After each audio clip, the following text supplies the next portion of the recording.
Welcome, sleepy traveler. You've arrived at a quiet space made just for you. My name is Valarie, and I am here to guide you gently into rest, to help ease your mind, soften your body, and drift you toward a peaceful, uninterrupted sleep. Whether your day was long or your thoughts feel a little too loud tonight, let this be your permission to slow down, to breathe, and to simply be. There's nothing more to do now. Just allow my voice to be your guide as we begin this gentle journey toward deep, nourishing rest. If you're new here, subscribe for sleep content like this, and like this video if you find it enjoyable. Let's begin. Gently close your eyes and allow the world to soften around you. You are safe now, and there is nothing left to do.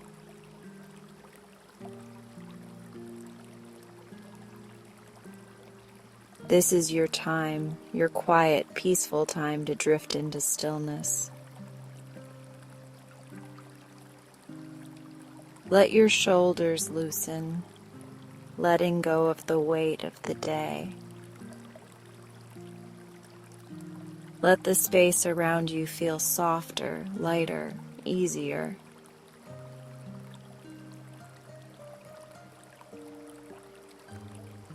Take a slow breath in through your nose and gently exhale through your mouth.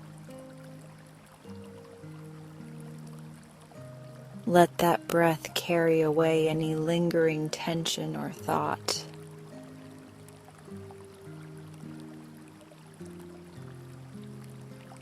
Now again, breathe in deeply and release, letting go a little more.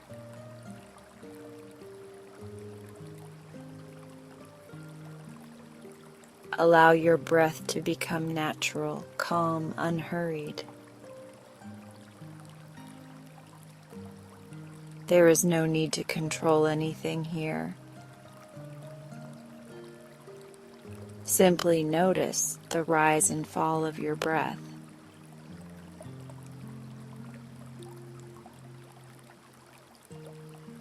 With each breath, you are drawing in peace and releasing anything that no longer serves you. Feel your body begin to settle.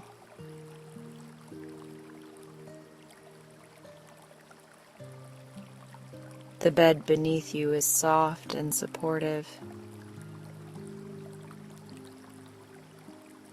It cradles you just like a gentle cloud. Let yourself sink into that comfort deeper and deeper.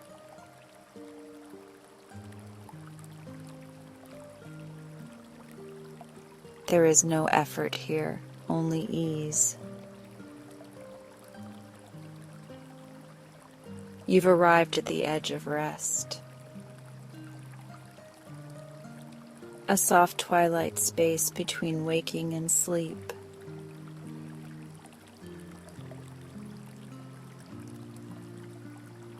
There is no need to go anywhere else. Just be here, in this moment, with me. Your breath is like a lullaby now, slow and steady.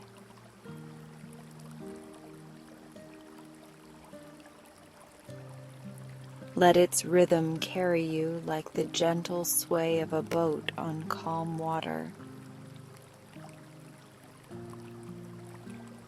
Inhale, ease.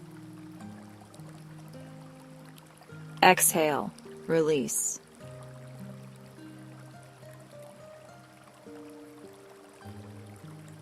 You may begin to feel little waves of drowsiness, welcoming, familiar kind. They brush over you like a soft breeze at dusk.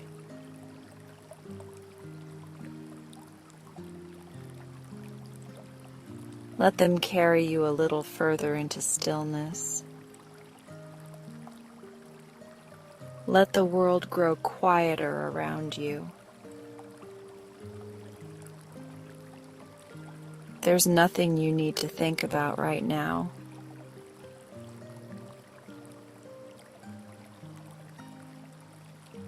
The day has folded itself away. Whatever happened today, you can place it gently aside.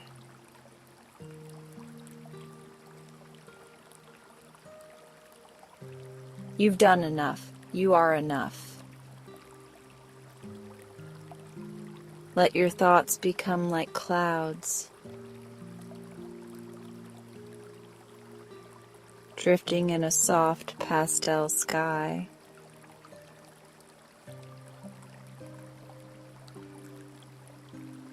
Notice them if they pass through,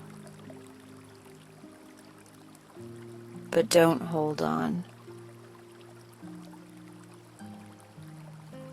They are just passing weather.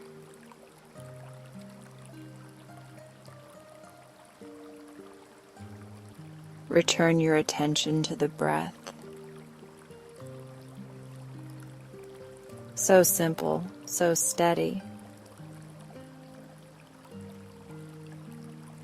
In and out, like the tide.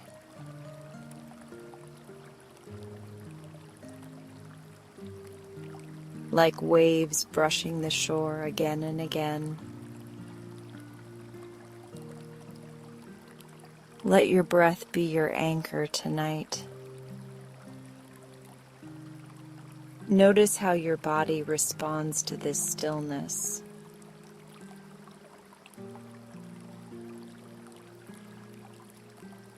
Perhaps your hands are heavier now. Your feet warm and relaxed. Your eyelids growing heavier with every blink.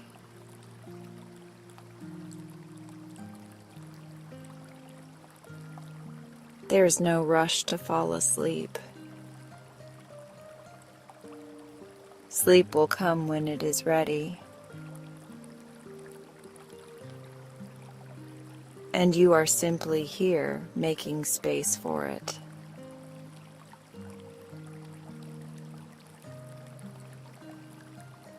Let each moment feel slower, quieter, softer. You are preparing the mind for dreaming. If any thoughts try to pull you away,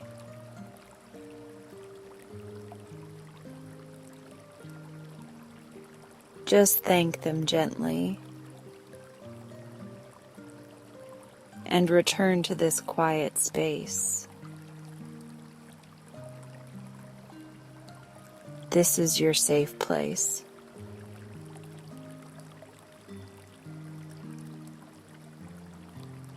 A quiet harbor at the end of the day.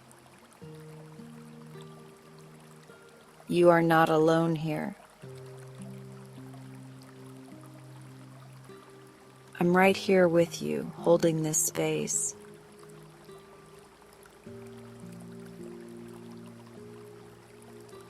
Together we'll let the world go, one breath at a time, one thought at a time, until there is only peace.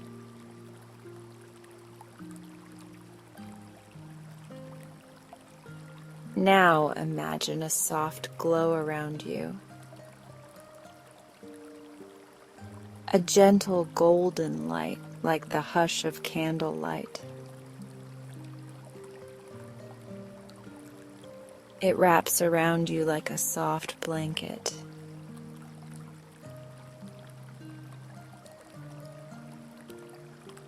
Feel its warmth settle over your chest, your shoulders, your face. You are safe.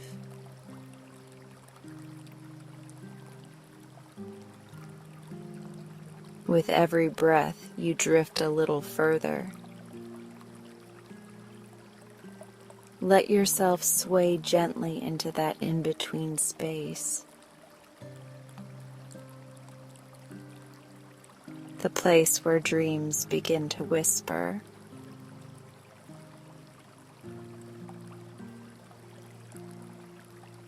Where everything is quiet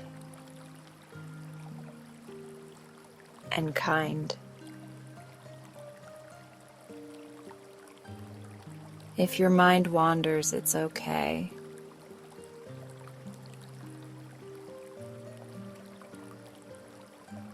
Just bring it back to the breath. Back to the quiet rhythm of your body resting. Back to this moment where you are being held.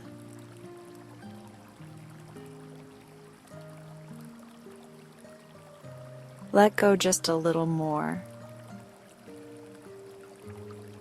Release the last pieces of tension.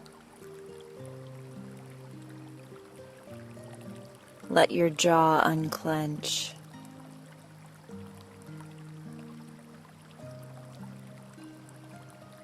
Your brow soften. Your entire body melt into rest. With each passing second, sleep becomes more inviting.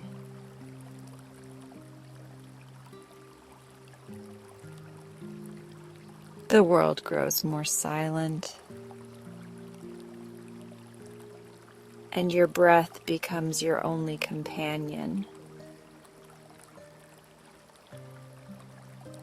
This moment is sacred.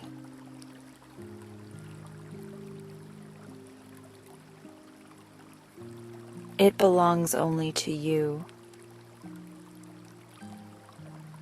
There is a quiet magic in this pause. A hush between heartbeats.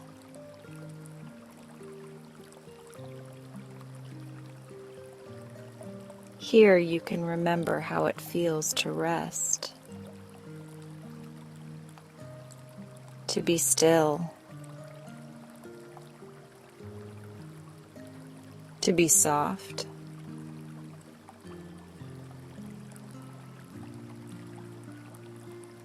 There is nothing to fix,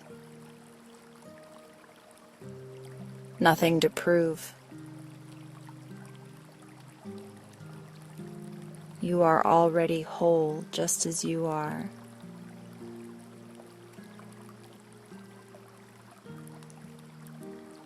And this stillness is a gift you've given yourself. Feel the presence of peace around you.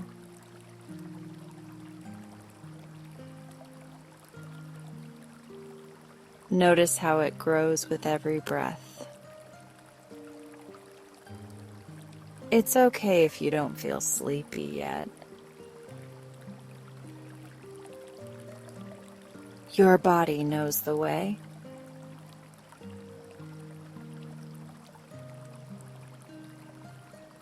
And sleep will come when it's time. For now you're floating, weightless and free.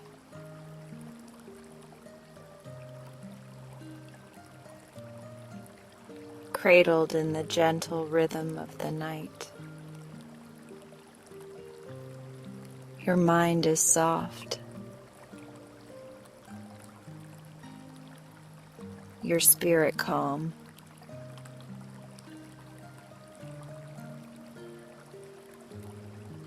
You've done enough today.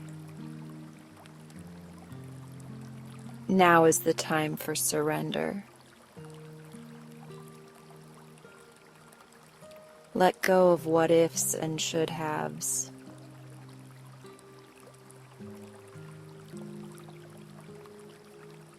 They don't belong in this moment. Only rest belongs here. Allow yourself to be nothing but breath.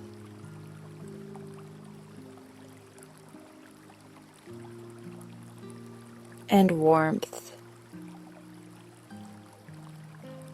And stillness. As the world hushes around you.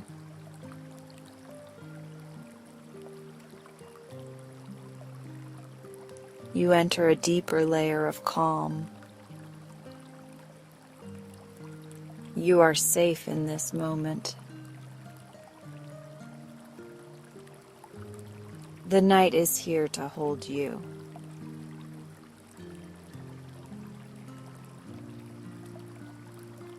The stars above are your silent companions. And the hush of sleep is beginning to bloom. Let the sound of my voice grow softer now.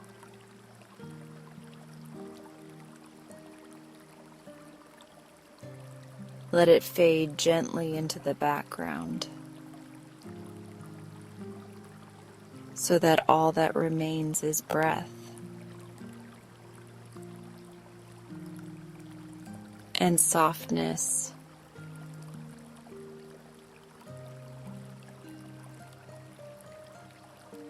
and the gentle pull of dreams.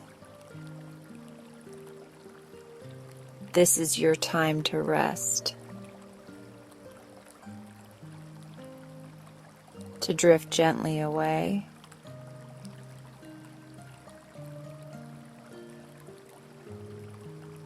into the soft cradle of sleep, where comfort waits with open arms. And now, with one final breath in,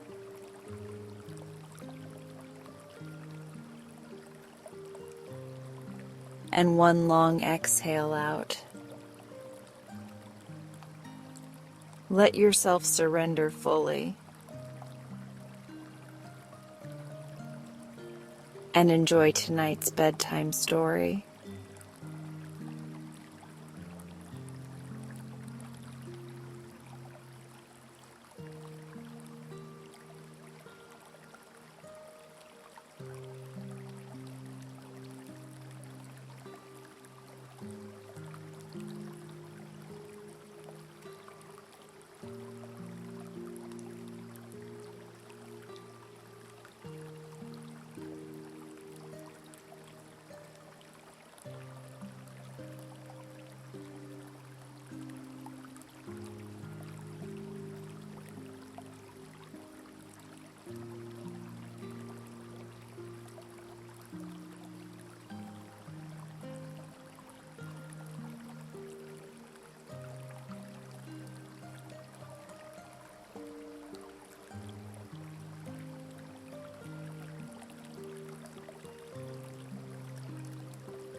I hadn't opened the guest room closet in years.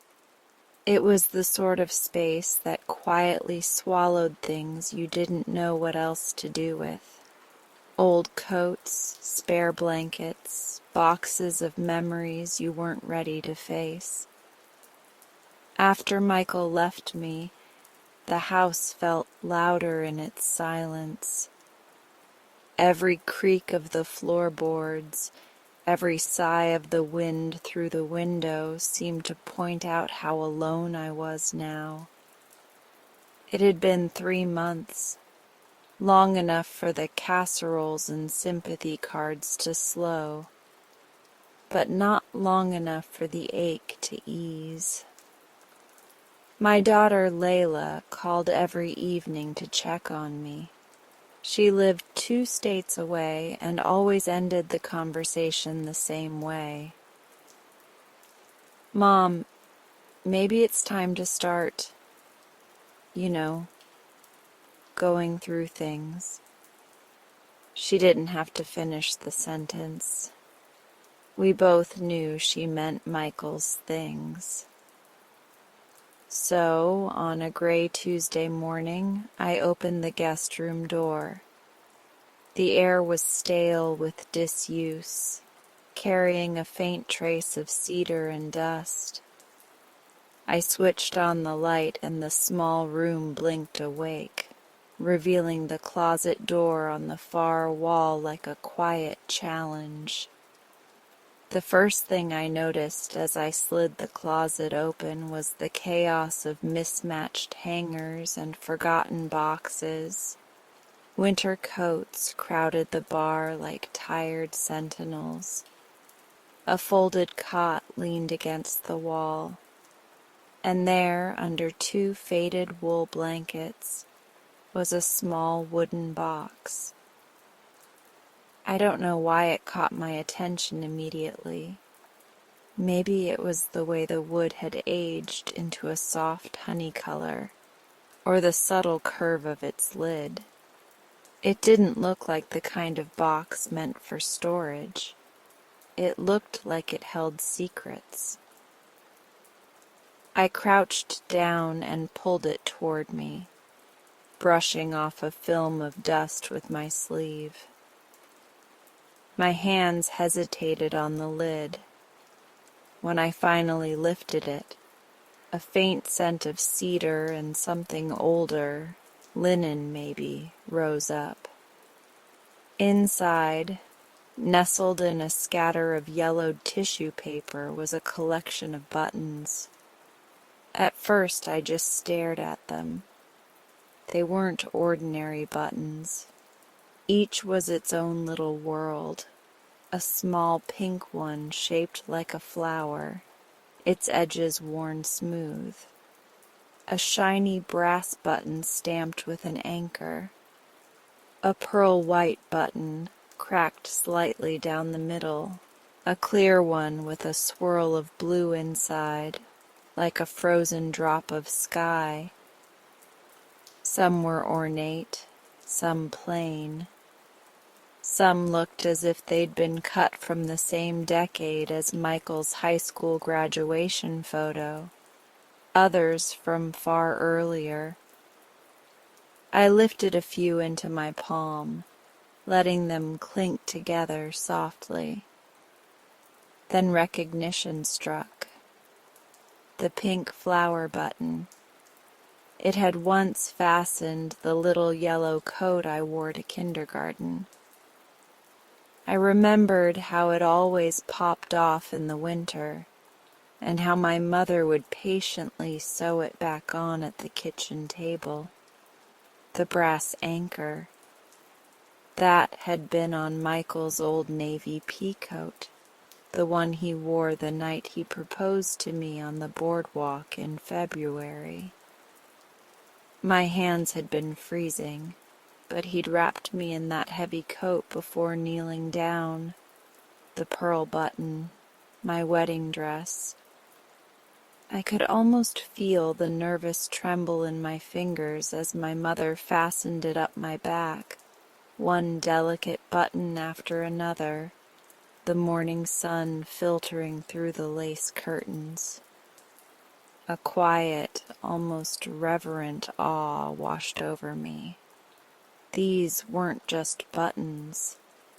They were fragments of my life, tiny witnesses to moments I'd almost forgotten. I lifted more buttons from the box, each one unlocking a different memory. My daughter Layla's first school uniform, navy with a single missing button she'd lost on the playground. The pale blue cardigan I wore to my first teaching job, which I'd nearly left on a bus. The maternity dress I lived in during that summer of swollen ankles and restless anticipation. I sat on the carpeted floor of the guest room, surrounded by the quiet hum of the past.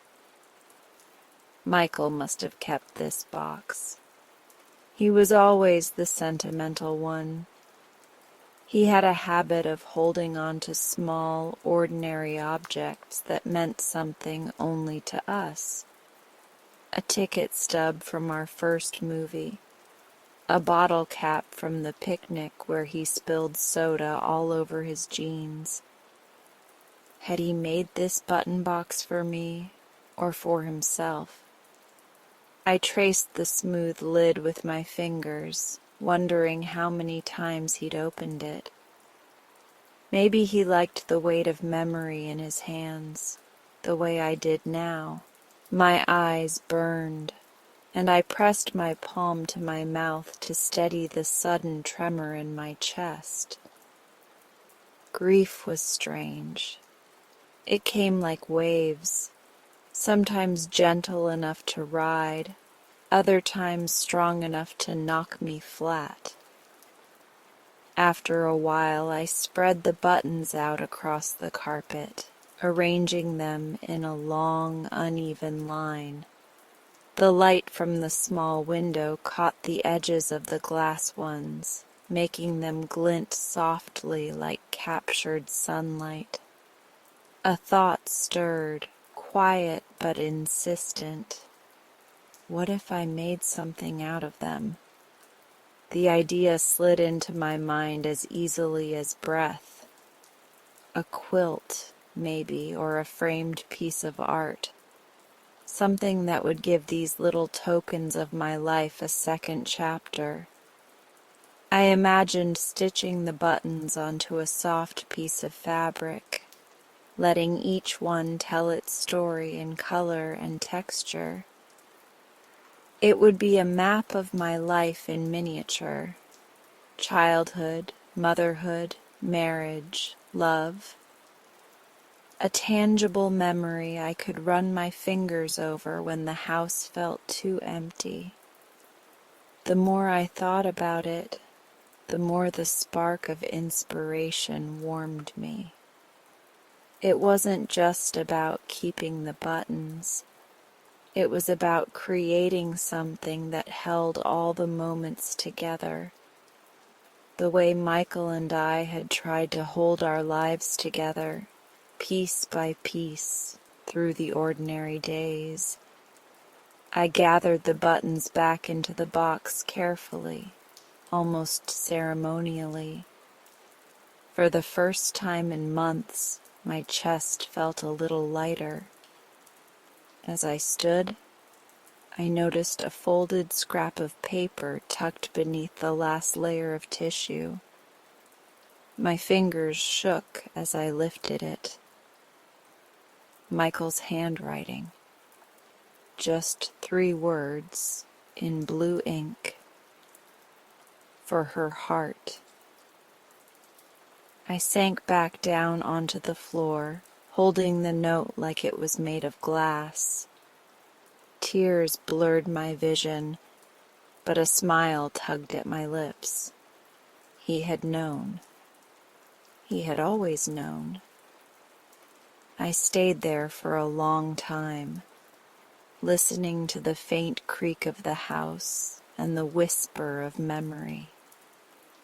When I finally rose, I carried the box to the kitchen table, cleared a space, and set it down in the center like a sacred thing. Tomorrow I would look for fabric. Tonight I would simply sit with my buttons, my memories, and the quiet spark that had finally found its way back to me. The morning light poured through the kitchen window like honey, warm and unhurried.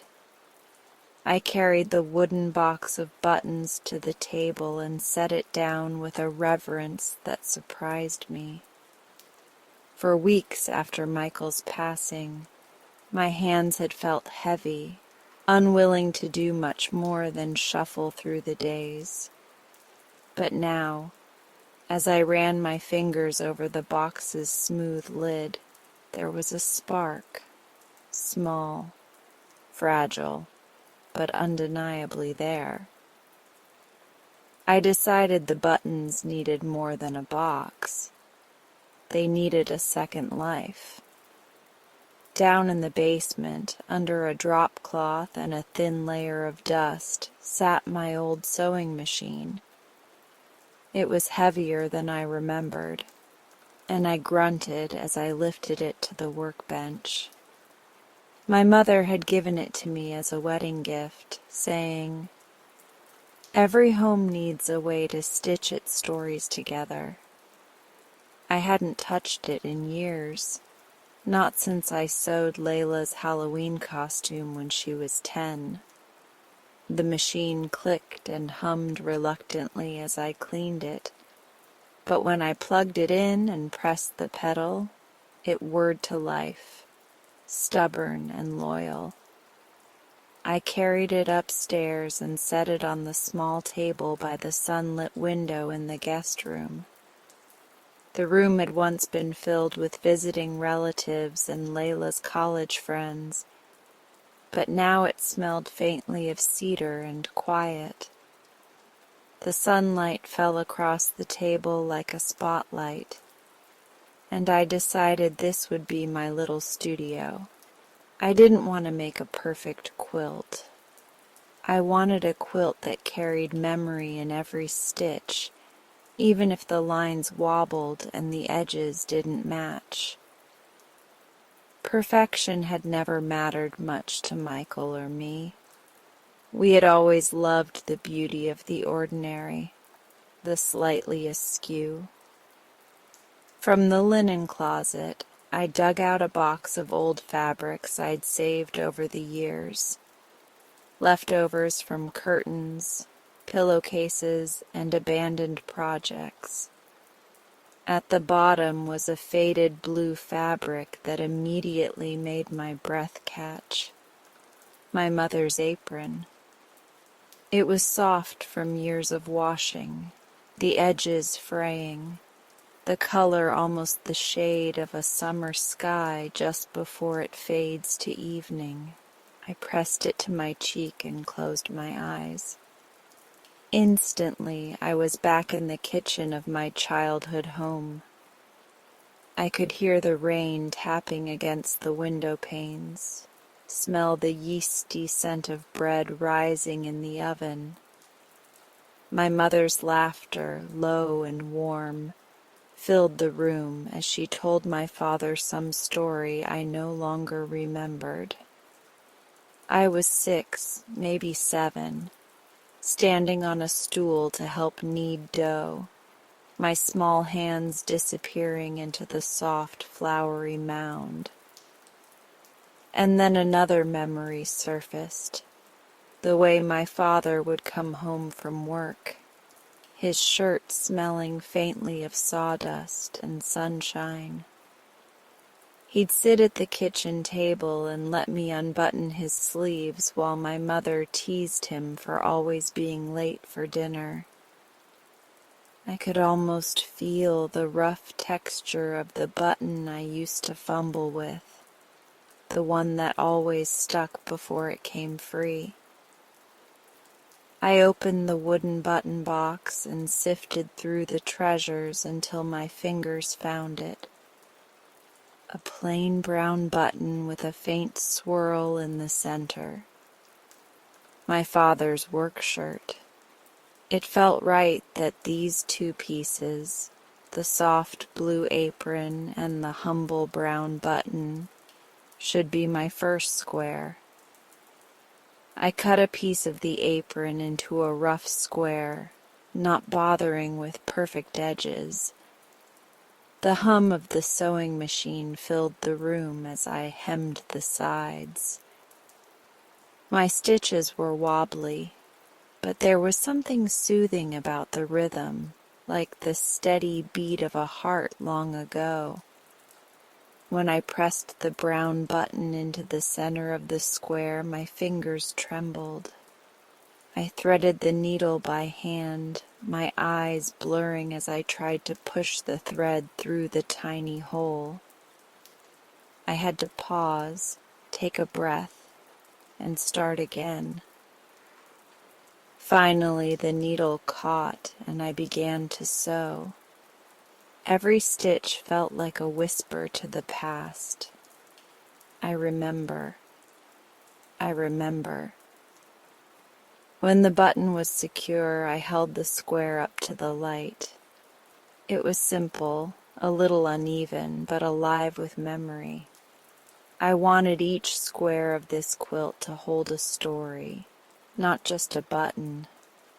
So I cut a small rectangle from a piece of muslin and wrote in careful looping letters with a fabric pen. Rainy afternoons in the kitchen. Mom humming, Dad coming home with sawdust in his hair. Then I folded the little tag and sewed a tiny pocket on the back of the square, tucking the memory inside like a secret. As I worked, more memories came unbidden. I remembered the sound of my father's boots by the back door, the clatter of my mother's mixing bowls, the way steam would fog the windows when soup simmered on the stove. Those moments had felt so ordinary, so endless, and yet they were the ones that had rooted me, shaped me. The house was silent now, except for the occasional creak of the floor and the hum of the machine. But in my mind, the kitchen of my childhood was alive again. By late afternoon, I had finished one square, just one. But I felt a strange, buoyant satisfaction as I laid it flat on the table. The blue fabric, the brown button, the hidden tag. It was the first thread of something larger than grief. The sun was beginning to set, casting a golden spill of light across the room. Dust motes danced in the beam, and for a moment I imagined Michael standing in the doorway, leaning against the frame with his easy smile. He would have loved this project. He would have said, "Look at you, Z, making art out of memories." I smiled, just barely, and whispered into the empty room, "I hope so." Then, because the day still held a little light, I began planning the next square. I would need something from Layla's childhood. A button from the tiny navy cardigan she wore to her first piano recital. Or maybe the green one from her raincoat. The one she insisted on wearing even when it wasn't raining because it smelled like puddles. I pictured myself building this quilt square by square, memory by memory, until it was large enough to wrap around me on the lonely nights. Each button would be a touchstone, each fabric a story I could hold close. By the time I finally turned off the sewing machine and closed the window, night had settled softly over the neighborhood. I touched the first square one last time before leaving the room. The first thread had been laid, and with it, a quiet sense of purpose. Tomorrow I would start again. The next morning I woke with the sun pressing through the curtains, turning the walls a soft gold. For the first time in a long while, I didn't feel the familiar heaviness pinning me to the bed. Instead, there was a tug, gentle but insistent, pulling me back to the guest room and the quilt in progress. I brewed a cup of tea and carried it upstairs, my slippers whispering against the steps. The air in the guest room was cool, smelling faintly of cedar from the old closet. My first square lay on the table by the window, blue and soft, with my father's humble button stitched firmly in the center. I ran my fingers over it like a blessing before opening the wooden box again. The buttons greeted me like a gathering of tiny, patient friends, each one waiting for its turn to speak. I picked up a bright red button, round and cheerful, with a small chip near its edge.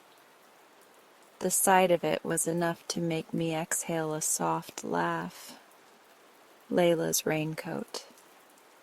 I could see it as if she were still 5 years old, bouncing in the doorway, her curls springing loose from beneath her little yellow hat.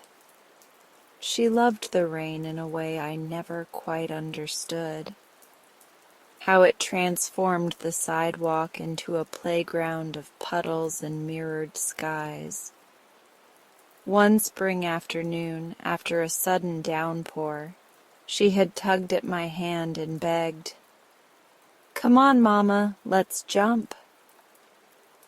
I'd hesitated, looking down at my dry jeans and slippers, but she'd squeezed my fingers so hard and so hopefully that I couldn't say no. I remember the cold splash of water soaking my socks, the squeal of her laughter as she leapt into the deepest puddle on the driveway, sending muddy water up to her knees. Michael had watched from the porch, grinning like a fool, clapping as if we were performing some grand act. Later he'd taken our picture, both of us dripping and beaming, her small red-buttoned coat darkened with rain. I held the button to my chest, letting the memory settle in my bones. Then I chose a square of soft yellow flannel for the patch, like a pocket of sunlight on a rainy day. I sewed the button carefully, my stitches wobbly but sure, whispering the memory aloud as if Layla could hear me across the miles. "Your little boots were soaked through," I murmured, "and you never cared." When the button was secure, I wrote a memory tag in careful script. Layla's rainy day laughter, puddle splashes and muddy socks, the warmth of her hand in mine. I tucked it into a pocket at the back of the square, smoothing the stitches like a secret I'd buried for safekeeping. The next button I chose was round and pearly white, the faintest hint of cream along the edges. My fingers trembled as I lifted it. My wedding dress. Oh, how young I had been, barely 24, with hands that wouldn't stop shaking as my mother fastened the delicate buttons along my spine. Michael had waited for me at the altar with that crooked grin that always seemed a little too big for his face. I remembered walking toward him, the church heavy with the scent of lilies, sunlight catching in the stained glass windows, and thinking, this is the start of everything. I threaded my needle and began to stitch the button onto a square of soft cream fabric, letting the rhythm of the sewing carry me back. "I miss you," I whispered before I could stop myself. It wasn't the first time I'd spoken to the air since Michael passed. Some days I narrated little things to him. What I'd eaten for lunch, how the neighbor's cat had started napping in our garden. But this was different. This was a confession, stitched with longing. "I wish you could see this," I said, the thread looping through the buttonhole like a heartbeat. "I'm making us into something we can still hold." The tears came quietly, spilling onto the cream square, leaving faint dark marks that would dry into memory as much as the button itself. I didn't wipe them away. Some things belonged in the fabric of the quilt. When I finished, I wrote another tag. The day we promised everything, the weight of his hand in mine. A beginning that feels endless in memory. By afternoon, my table held a small constellation of squares, each one a fragment of my heart. Blue for childhood, yellow for motherhood, cream for love. I sifted through the button box, searching for the one I had been quietly avoiding. I found it at the very bottom, nestled against the curve of the wood. A soft gray button, worn smooth at the edges. Michael's cardigan. I could almost smell the faint, comforting scent of cedar and aftershave. He wore that cardigan through every season, even when the elbows began to thin and I teased him for looking like an old professor. On winter mornings, he'd shrug it on before bringing me coffee in bed. On autumn evenings, he'd sit in it by the fire, reading while I knitted or pretended to. Sometimes when he hugged me, my cheek would brush against that very button. I placed it gently in the center of a deep forest green square, the color of our living room in the early years. My hands shook as I began to stitch. "Here you are," I said softly, as if he were listening. "Right in the middle where you've always been."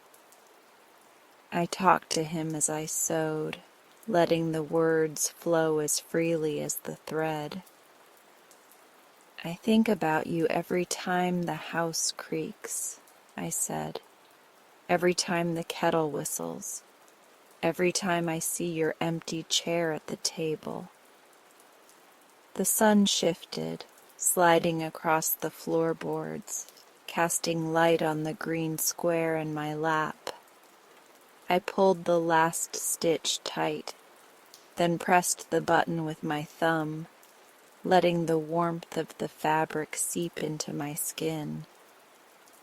I knew this square would be the heart of the quilt, my quiet way of bringing him home. For the tag I wrote, "Your arms, your laugh, your warmth, the way home has always been you, forever the center of my heart." I tucked it into the pocket at the back, smoothing it with care. As the evening settled in, I spread my growing pile of squares across the floor. Each one was a piece of my heart, soft and imperfect, stitched with love and memory.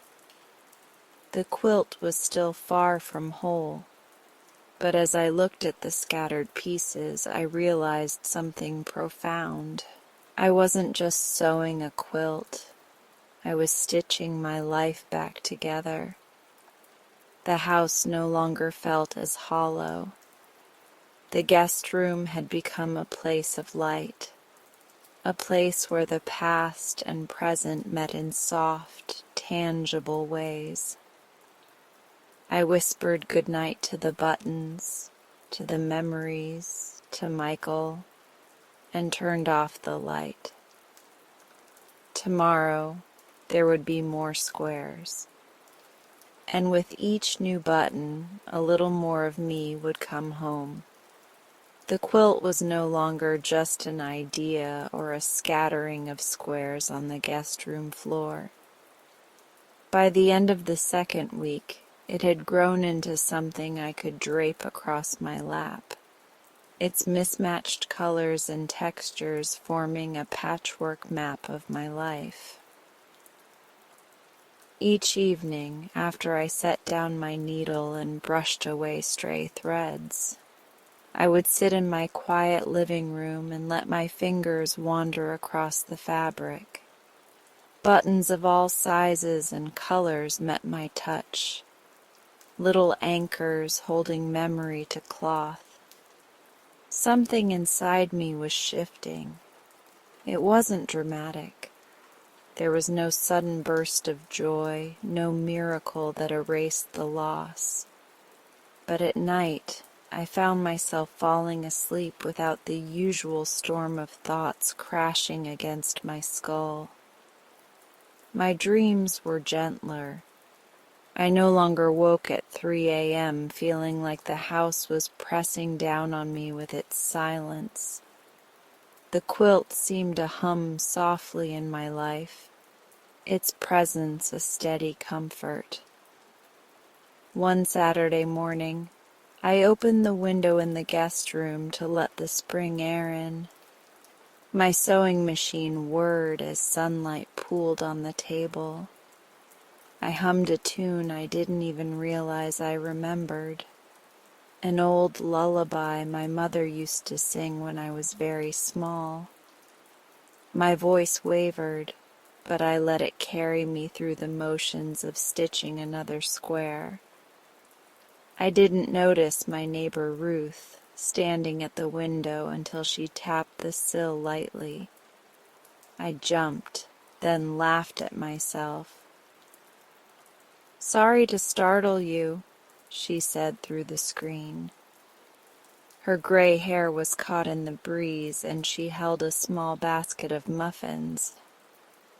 "I was just walking by and, well, I saw your window open. You've been busy in here, haven't you?" I hesitated, my instinct to keep things private twitching in my chest. Since Michael passed, I'd kept most people at a polite distance. A nod over the fence, a brief thank you for the sympathy card. But sharing more than that had felt like opening a fragile door I wasn't ready for. "Yes," I said finally, my voice soft. "I've been sewing." Her eyes crinkled in curiosity. "Can I see?" I don't know why I said yes. Maybe it was the sunlight, or the smell of cinnamon drifting from her basket, or the simple fact that the quilt had begun to feel like a story begging to be told. I unlatched the window, and she leaned in to get a better view. Her gaze fell on the quilt pieces spread across the table and floor. "Oh, Zara," she breathed. "That's beautiful." A warmth bloomed in my chest, unexpected and delicate. "Thank you," I murmured. "What is it?" she asked. "A memory quilt," I said, surprising myself with how easily the words came. "Each square. It has a button from something or someone I love. My father's work shirt, my daughter's raincoat, I swallowed gently. My husband's cardigan." Her expression softened with understanding. That's the most lovely thing I've heard in a long time." I smiled shyly, unsure what else to say. She offered me a muffin through the window, and I took it, the warmth of it settling into my palm. That small encounter seemed to open a new door in my life. The next afternoon, I was in the front yard pulling a few weeds when Mr. Delgado from across the street strolled over with his usual slow gait. He'd always been friendly, but our conversations rarely moved beyond the weather. "Zara," he said, tipping his cap. "I saw Ruth the other day and she told me about your quilt. Said it's made of stories." I laughed softly, feeling heat rise to my cheeks. "I suppose it is." "You know," he said, scratching his chin, "my wife had this blouse she wore every Sunday for church. Pale yellow with a little white button shaped like a daisy. I found it in the closet last week and, well, I didn't have the heart to give it away.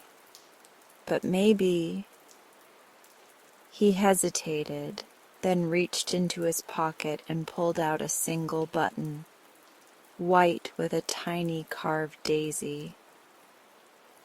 "Maybe it could be part of your quilt." I blinked, taken aback. I turned the button over in my hand. It was delicate but strong, like a tiny piece of sunlight. "I'd be honored to add it," I said, my voice thick. "She'll be part of the quilt then, part of the story." He nodded, his eyes shining in the way grief makes eyes shine, half tears, half light. That evening I chose a soft, pale yellow square for the button and stitched it carefully. As I sewed, I thought of Mrs. Delgado in her Sunday blouse, singing hymns, walking beside her husband with her hand in his. I didn't know all their memories, but I didn't need to. The button carried them anyway. The quilt was no longer just my heart stitched together. It was becoming a quiet collection of hearts, a shared language of memory and love. Over the next week, more neighbors trickled in. Some came with buttons, others just to look. Mrs. Green from 2 houses down brought a deep blue button from her son's baby blanket. "He's 20 now," she said, laughing softly. But this was his favorite. He used to rub it between his fingers to fall asleep. I sewed it onto a piece of flannel that same night, tucking a note in the pocket. A mother's love in midnight blue, a baby's dreams, soft and small. Each button carried a piece of someone else's world, and somehow, stitching them into my quilt made my world bigger, warmer. I started leaving the window open while I sewed. Sometimes Ruth would wave.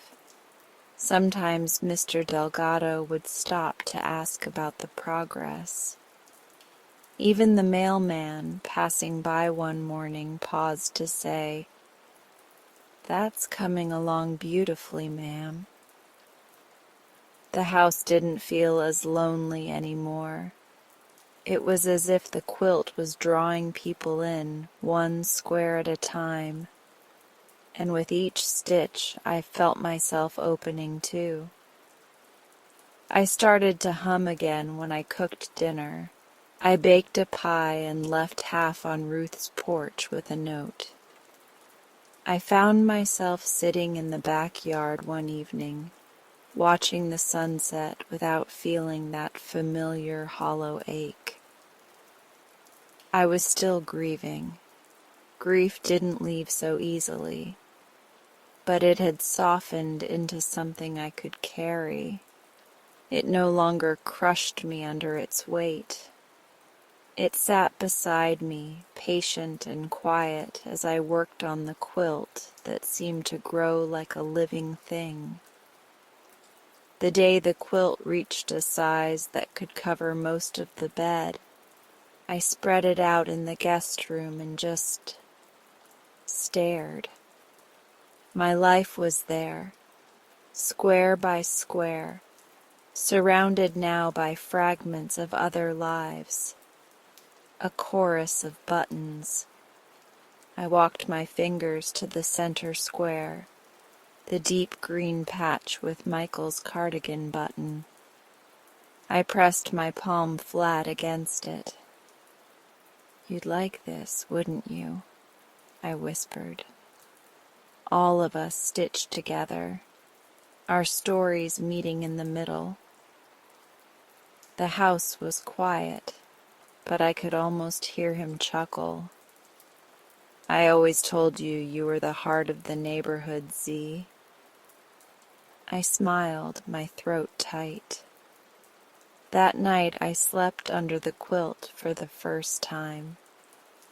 It was heavier than I expected, warm in a way that felt alive. As I lay there, I could almost feel the heartbeat of everyone it carried. Layla, my parents, Michael, the neighbors whose love had slipped quietly into my stitches. For the first time in months, I didn't dream of loss. I dreamed of a kitchen full of laughter, of rain boots and puddles, of sunlight and fabric and buttons in my hand. And when I woke, the world felt a little lighter. The quilt was growing, and so was I. The day I decided to share the finished quilt, the sky was so blue it almost hurt to look at. Sunlight poured into the backyard, warming the worn boards of the garden fence. Birds hopped along the grass as if they too were curious about what I was about to do. I carried the quilt out carefully, square by square folded over my arm, and draped it across the fence where the sunlight could catch every color, every button. The quilt had weight, not just the fabric and thread, but the lives it held. My father's brown work shirt button, my mother's soft blue apron square, Layla's bright red raincoat button, Michael's soft gray cardigan button in the center, the quiet heart of it all. And now, buttons from neighbors and friends, the daisy from Mr. Delgado's wife, the navy one from Mrs. Green's son's baby blanket, and a dozen others, each one carrying whispers of love, grief, and memory. I stepped back, hands on my hips, and for the first time in a long time I felt proud. Not of the quilt's neatness, heavens, it was far from perfect, but of the story it told, my story, our story. By 2 o'clock the backyard was alive with soft chatter. Ruth came first, carrying a tin of shortbread and wearing her sun hat at a jaunty angle. "Zara, look at it," she said, her voice hushed in awe as she approached the fence. It's like a garden of memories." I smiled, my heart squeezing. "Thank you. I thought it deserved the sunlight today." Mr. Delgado arrived next, holding a thermos of coffee and a folding chair. "Had to see it with my own eyes," he said. "It's even more beautiful than Ruth said, and she talks a lot about it." I laughed softly, ushering him toward the little table I'd set with teacups and plates. One by one, more neighbors trickled in. Mrs. Green with her cane, a young couple from down the street, and even the mailman, off duty but curious. I had baked scones that morning, messy, uneven ones, but everyone seemed to like them just fine. We sat in a loose circle in the backyard, the quilt hanging behind me like a gentle flag. People sipped tea, nibbled biscuits, and shared stories about their buttons. "This one," Mrs. Green said, holding up a small silver button she'd brought, "was from my husband's coat. He wore it the day we met. I remember thinking he smelled like pipe smoke and fresh laundry." Ruth's eyes went soft. "Oh, that's lovely." Someone else produced a dark green button. "From my grandmother's winter cloak," she said. "She used to walk me to school in the snow. She always said the cold air was good for the lungs." The stories drifted through the yard like the warm spring air, weaving a tapestry in words to match the one on the fence. I listened, I laughed, and sometimes I felt that sting of tears in my eyes, but the tears were softer now, like rain after a long drought. After we'd all shared and sipped and the sunlight had shifted just enough to warm the backs of our necks, I took a deep breath. I was thinking, I began, my voice a little wobbly, that maybe we could make another one, together. A few heads tilted, curious. A second quilt, I explained, for the community center. Something that tells our stories, not just mine, ours. People will see it and, well, maybe they'll feel less alone. Maybe they'll remember that life is full of little pieces worth holding on to. There was a beat of silence. Then Ruth clapped her hands together. "Oh, I love that idea." Mr. Delgado nodded slowly, smiling. "I think my wife would like to be part of that too, even if she's not here to stitch." Before long, my small backyard had transformed into something I hadn't felt in years, alive with purpose. Someone fetched a portable sewing kit. A few neighbors brought scraps of fabric they'd been saving. Buttons began to appear in palms and pockets, tiny carriers of lives once lived in full color. We decided to start right then and there. I unfolded a square of soft cream fabric and set it on the table. "Who wants to go first?" I asked. Mrs. Green raised her hand, shy but smiling. She slid the silver button across the table toward me. "I think it should be near the center," she said, "for love that lasts a lifetime." I swallowed past the lump in my throat. Perfect. We threaded the needle together, her fingers trembling against mine, and began the first stitches of the community quilt. A ripple of something warm and bright ran through me, a sense that I wasn't just mending my heart anymore. I was stitching a bridge between all of us. The afternoon stretched into a soft, golden haze. Kids from down the street wandered in to watch. Ruth told a story about the time she sewed her own prom dress and how one of the buttons had popped off right before the dance, sending her date scrambling on the floor to find it. We laughed until our sides ached. By the time the sun began to dip, the first few squares of the community quilt were complete. They weren't perfect.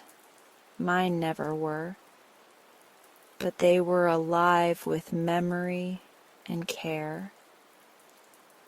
As I gathered the thread and folded the fabric for the day, I realized something that almost made me cry again, but in a different way. I no longer felt like I was fading. For months, maybe even years, I'd felt like a shadow of myself, drifting through empty rooms and hollow days. But sitting in that sunlit yard, surrounded by laughter and stories and the gentle weight of buttons in my palm, I felt solid again, present, here. I carried the finished quilt inside as twilight settled, draping it over the back of the couch where the evening light caught the buttons and made them glow. Each one seemed to whisper as I passed, "Remember me, hold me, live." Before bed, I made myself a cup of chamomile tea and sat with the quilt over my knees. I traced the center square, the green fabric with Michael's soft gray button, and let my thumb rest there. "Look what you started," I murmured to him. I imagined him smiling that familiar, crooked smile. The house was quiet, but it wasn't empty anymore. Not with the quilt here. Not with the second one beginning to grow. Not with the voices and laughter of neighbors who had become something like a family, stitching themselves into my life one button at a time. I thought about the future, not in a distant, untouchable way, but in a warm, grounded way. The quilts would outlive me. The buttons would keep whispering our stories long after I was gone, telling anyone who cared to listen that we were here, we loved, we remembered. And me? I was still stitching, still telling stories, still here.